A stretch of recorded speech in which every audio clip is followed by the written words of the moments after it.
Bismillahirrahmanirrahim. Assalamualaikum warahmatullahi wabarakatuh. Alhamdulillahi rabbil alamin. Wabihi nasta'in ala umurid dunya waddin. Wassalatu wassalamu ala ashrafil anbiya'i wal mursalin, Sayyidina wa maulana Muhammadin wa ala alihi wa ashabihi ajma'in. Rabbi shrahli sadri wa yassirli amri wahlul 'uqdatam min lisani yafqahu qawli. Amma ba'd. Dalam kesempatan yang mulia ini, izinkan saya, Burhanuddin, akan menjelaskan terkait dengan materi-materi perkuliahan manajemen peserta didik. Untuk yang pertama ini, saya akan membahas bab pertama berkaitan dengan konsep dasar manajemen peserta didik. Pencapaian tujuan pendidikan pada setiap institusi pendidikan, baik di sekolah, baik di madrasah, ditentukan oleh keberhasilan manajemen komponen-komponen pendidikan. Lalu apa itu komponen-komponen pendidikan? Yang pertama itu ada kurikulum, kemudian ada peserta didik, pendidik, sarana dan prasarana, dan juga masyarakat.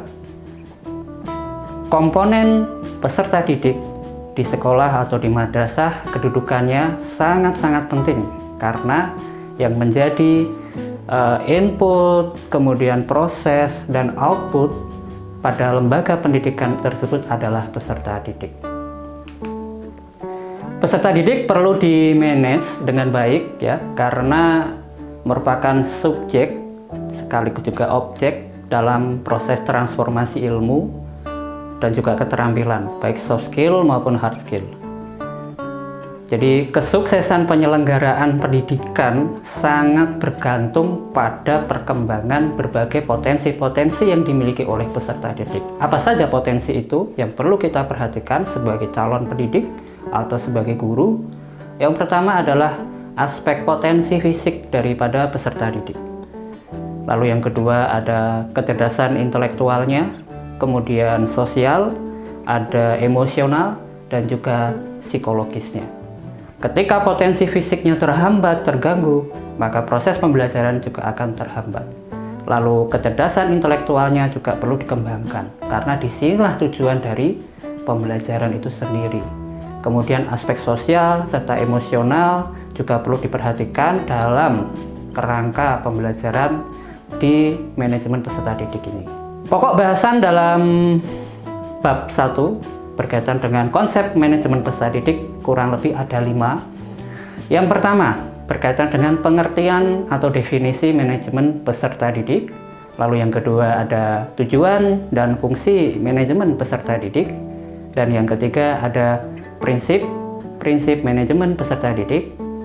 Lalu yang keempat ada pendekatan manajemen peserta didik. Dan yang kelima adalah ruang lingkup manajemen peserta didik. Baik, yang pertama berkaitan dengan pengertian manajemen peserta didik. Ketika kita akan membahas definisi, maka ada 3 pertanyaan yang akan saya bahas. Yang pertama adalah apa itu manajemen, ya. Lalu yang kedua, siapa yang disebut peserta didik. Lalu yang ketiga, apa manajemen peserta didik.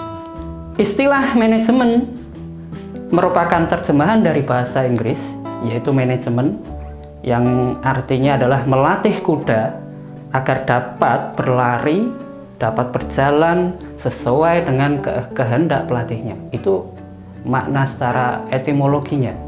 Pada awalnya seperti itu.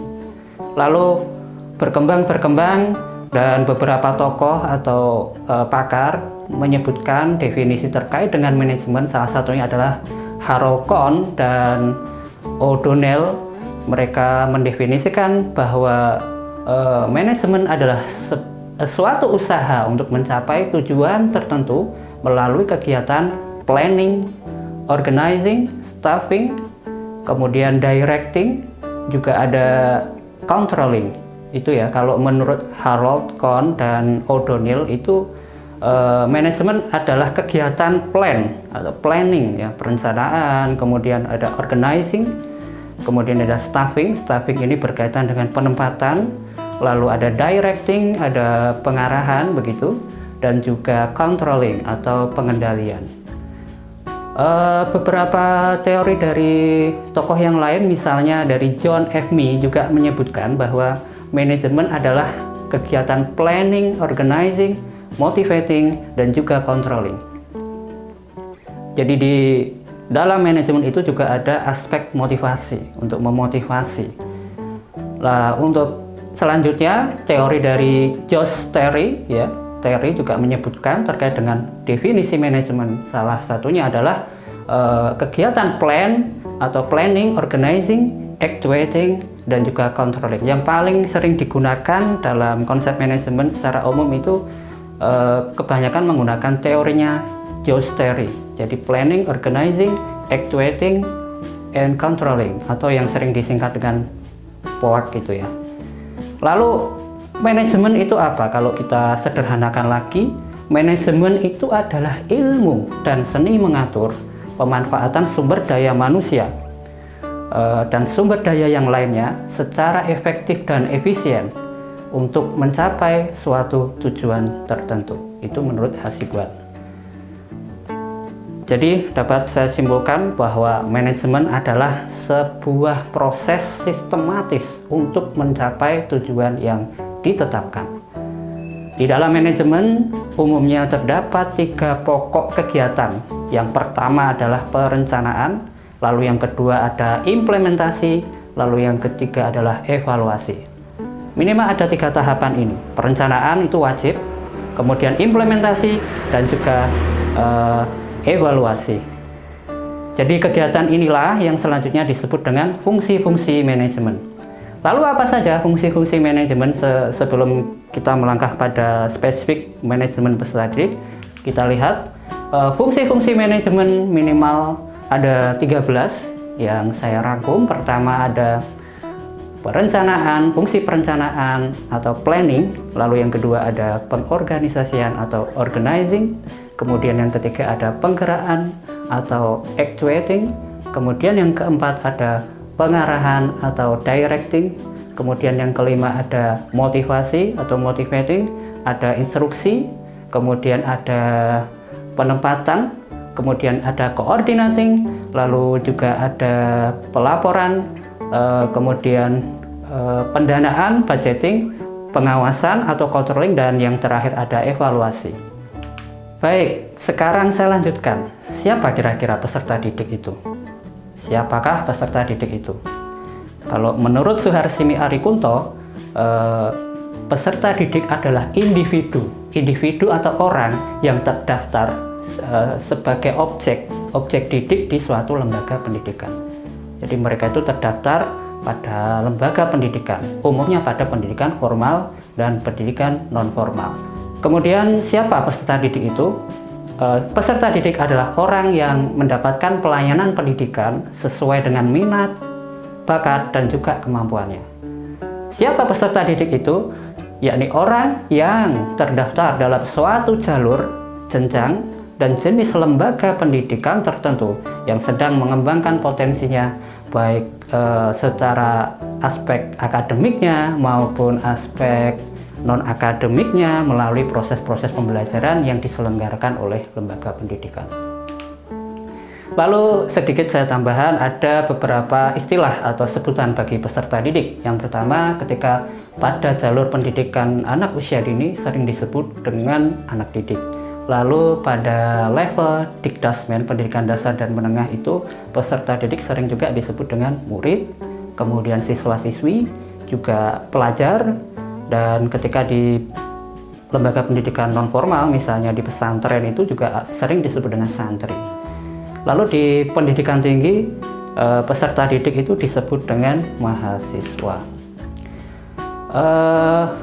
Kira-kira peserta didik ketika kita tinjau dari berbagai pendekatan, minimal ada 3 pendekatan ya.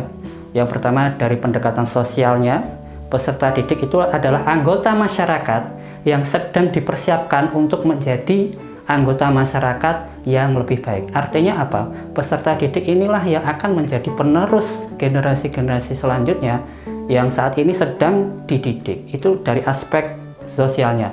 Lalu psikologisnya, peserta didik adalah organisme yang sedang menumbuhkan sedang menumbuh kembangkan baik minat, bakat, kemudian kebutuhan sosio-emosionalnya dan juga jasmaniahnya. Lalu pendekatan yang lainnya ada pendekatan edukatif, bahwa peserta didik adalah bagian atau unsur penting dari sistem pendidikan yang menyeluruh begitu. Lalu apakah manajemen peserta didik itu? Nah, kalau tadi di awal sudah ada manajemen, kemudian peserta didik, lalu definisi manajemen peserta didik dapat disimpulkan manajemen peserta didik adalah upaya pengaturan terhadap peserta didik sejak mereka sebelum masuk sekolah, sejak mereka mau masuk sampai mereka lulus begitu. Atau dengan kata lain, upaya yang memberikan layanan sebaik mungkin kepada peserta didik sejak proses penerimaan sampai peserta didik meninggalkan lembaga pendidikan karena sudah lulus atau sudah tamat. Jadi dapat disimpulkan bahwa MPD atau manajemen peserta didik pada lembaga pendidikan sangat-sangat penting, karena yang menjadi bagian dari input, kemudian proses maupun output dari pendidikan itu adalah peserta didik. Kemudian yang kedua adalah MPD atau manajemen peserta didik yang bermutu akan melahirkan output pendidikan yang berkualitas juga.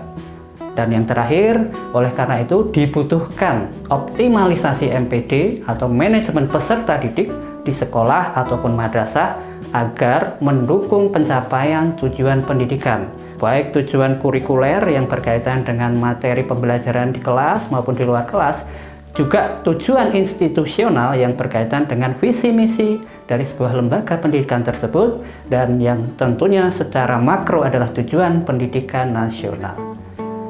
Sekian dari saya, kurang lebihnya mohon maaf. Wassalamualaikum warahmatullahi wabarakatuh.